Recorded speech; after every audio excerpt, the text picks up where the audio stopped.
Hello everyone, my name is Jack. Today, teacher Liu Zhanggen and I will be giving a crash course in telephone conversation in workplace. Specifically, I will be covering the structure of a conversation between an operator and a caller and teach you how to effectively communicate over the phone. This is an essential skill for any professional, and I am excited to share my knowledge with you all. So let's get started. As you can see, there is a lot of basic telephone conversation in the workplace. So let's take a look at today's agenda. We will be discussing what makes up a conversation and how to sound professional over the phone, and we will even have a demo for a conversation. Then you will have the opportunity to practice in pairs and create your own conversation. Finally, we will end with a role-play activity where you can showcase your newly acquired skills. Let's get started and have some fun while learning. Okay, let's get into the details of what makes up a telephone conversation. When we talk about a telephone conversation, there are generally two rules: the caller and the receiver. The caller is the person who initiates the call and dials the number. The receiver is the person who receives the call and answers it.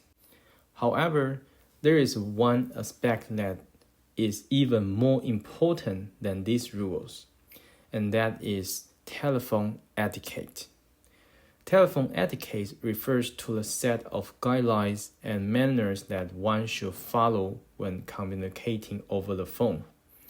This includes things like speaking clearly, use a professional tone, and avoiding distraction during the call. By following proper telephone etiquette, you can ensure that your conversations are productive, professional, and respectful. So remember, when it comes to telephone conversations, the rule of the caller and receiver are important, but practicing good telephone etiquette is crucial for success. Now that we have covered the rule of the caller and receiver, let's talk about how to sound professional on the phone. When answering the phone, the receiver should greet the caller with a polite and professional tone, such as hello, good morning, or good afternoon. They should then introduce themselves by stating their name and the name of their company or institution.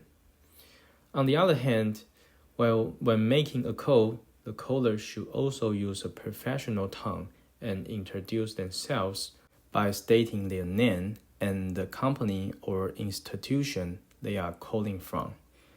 They can politely request to speak to the person they are trying to reach. By following these simple guidelines, you can make a great impression and convey professionalism over the phone. Remember to speak clearly, confidently, and always be courteous and respectful. These are important skills that will serve you well in any professional setting. Sometimes the person you are trying to reach may not be available to take your call. In such cases, the receiver should politely inform the caller that the person they are trying to reach is unavailable and over to take a message. A professional response could be, "I'm sorry, but someone, the name, is not available at this moment. Can I take a message?" As a caller, it's important to respond politely and professionally to such situation. You can say something like, "Okay, it's quite urgent or quite important. I'm calling to confirm somebody or something. Please pass along the message for me." By maintaining a professional or courteous attitude in these situations, You can ensure that your message is conveyed clearly and effectively. Remember, good communication skills are key to success in any professional setting. In some cases, when taking a message for someone who is unavailable, the receiver may need to ask for the caller's contact information. As a professional receiver, you could ask politely, "Certainly, how do you spell your name? What is your phone number?" like this. As a caller, it's important to prepare to provide your contact information clearly and accurately. You can say something like, my first name is blah blah blah, my last name is blah blah blah, my phone number is blah blah blah blah, like that. By providing your contact information clearly and accurately, you can ensure that the person you are trying to reach can easily get back to you. Remember, effective communication is crucial in any professional setting, and attention to detail can make all difference. As a professional receiver, after taking a message and getting the caller's contact information, you can acknowledge the information by saying, "Okay, now I have your contact information. I will pass along this message to something as soon as possible. Is there anything else I can help you with?" As a caller, you can respond by saying, "Nope, that's all. Thank you for your help." Expressing gratitude is an important part of professional communication. By showing appreciation, you can help build positive relationships with colleagues and clients. Remember, sounding professional on the phone is not just about what you say, but also how you say it. It's important to maintain a positive and courteous tone throughout the conversation. As the conversation is coming to an end, it's important to bid farewell in a professional and polite manner. As a professional receiver, you can end the conversation by saying, "You're welcome. Have a nice day. Bye." As a caller, you can respond by saying, "You too. Bye." Remember to end the call with a polite tone and to ensure a positive impression. Okay, right now, here is a demo conversation for you guys, and let's check it. Hello, good morning. This is Amber from Haagen-Dazs. How may I help you? Hi Amber, this is Jimmy speaking. I am calling from Costco. I was hoping to speak with the manager, Leo. Is he available? I'm sorry, but Leo is currently not in his seat. Would you like me to take a message or can I assist you with anything else? Oh, that's all right. I just wanted to schedule a meeting with him regarding a potential partnership between our companies. Can I leave my contact information so he can get in touch with me when he's available? Of course, I can take down your information and pass it along to Leo. Please go ahead and leave your name and contact details. Thank you, Amber. My name is Jimmy and my phone number is 123-456-7890. I appreciate your help. You're welcome, Jimmy. I'll make sure Leo receives your message and gets back to you as soon as possible. Have a great day. Now, it's time for you to practice in pairs. You can use the phrase bank provided and create your own conversation. Don't forget to follow the telephone etiquette and sound professional. Remember to introduce yourself, state the purpose of your call, and ask politely to speak to the person you want to contact. You can also mention the company or institution you are calling from if it's relevant. Use the phrases in the phrase bank to guide your conversation. Okay, if there's no questions, let's get started.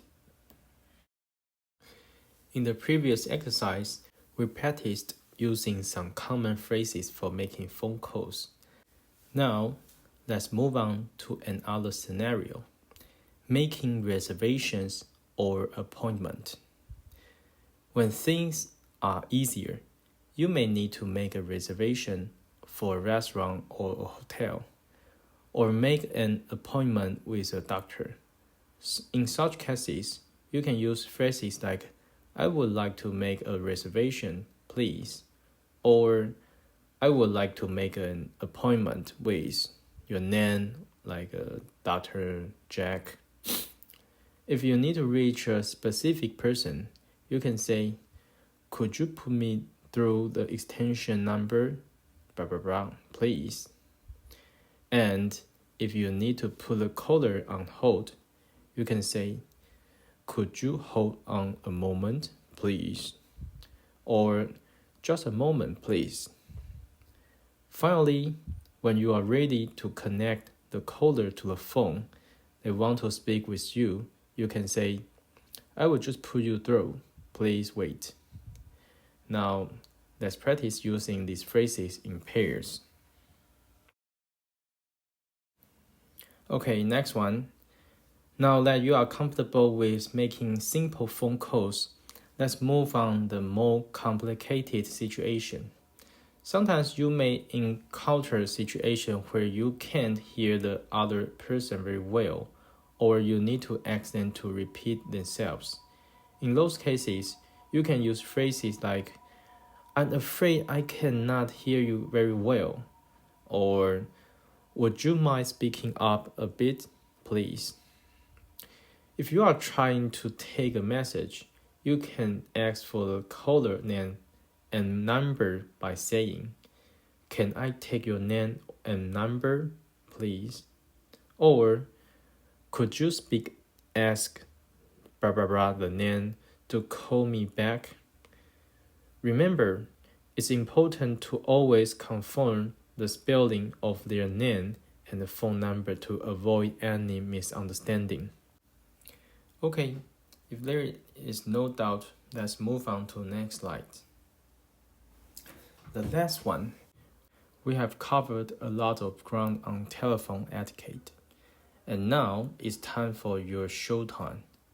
Remember the tips we have discussed. Be prepared, answer right away, announce yourself, be an active listener, consider your tone, and end on a professional note. Now, it's time to put it all into practice with your final activity. Scribe a conversation in pair and read it to us. Don't forget to use phrases we have learned and demonstrate your professional phone skill. Good luck. Remember, practice makes perfect.